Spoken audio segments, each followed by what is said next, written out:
Living and working on the moon may sound like science fiction, but the head of the European Space Agency wants to make this ambitious idea a reality. A permanent lunar base, or, as he calls it, a moon village, but unlike any village you might find on Earth. In a moon village, we would like to combine the capabilities of different spacefaring nations, be it robotic or being human, to look also for different activities, be it pure science, be it also business, even tourism or mining or whatever, to put them together on the same place. And this is the idea of the moon village. It's been almost 50 years since man first walked on the lunar surface and the end of the Apollo program. But now, for many people, a permanent base is the next logical step, following the cooperation of countries from all over the world for the International Space Station.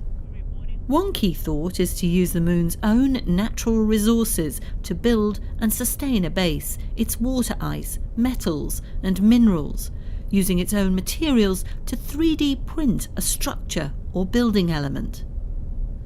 A rover could land on the surface, inflate a dome, and the rovers could begin to construct a building to protect the astronauts.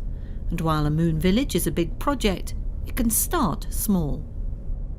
The advantage of the idea of moon village is that we don't need a big amount of funding at the beginning. We don't have to define everything and just to say, okay, we built a big structure. The idea is that the different actors, the different players worldwide, they look in their special capabilities, in their special interests, and they bring just their part into the idea. That means we can start with a small landing mission, which many countries are already planning, up to a huge investment, for instance, for some telescope, radio telescope on the far side of the moon. So it's a multiple uses by multiple users, but a single place. But there are hazards to consider, such as solar and cosmic radiation, micrometeorites and extreme temperatures. And so the ESA Director General believes that areas near the poles or in constant daylight would be the most suitable on the far side of the moon. We have places on moon which are, at least especially at the South Pole, which has permanent darkness, where we can find water, and we know from some missions that there is water. Water is a good source to produce hydrogen and oxygen.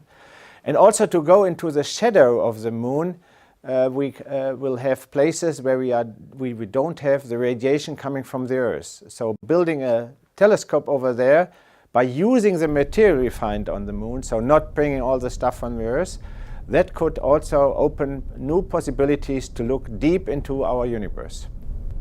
The idea is that the moon base would be a global project, a natural new step, emulating how the International Space Station works. We have more than 60 spacefaring nations around our world. And the Americans are now saying journey to Mars, and I totally agree that it's right. Humans will go to Mars at one day, but this is a little bit far away in the future. So also the Americans are interested in the moon.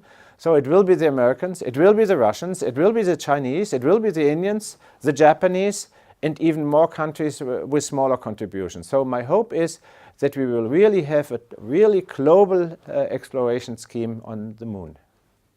The head of ESA's commitment to a moon village sends a powerful message, although it could be 20 years before the technology is ready to make it happen.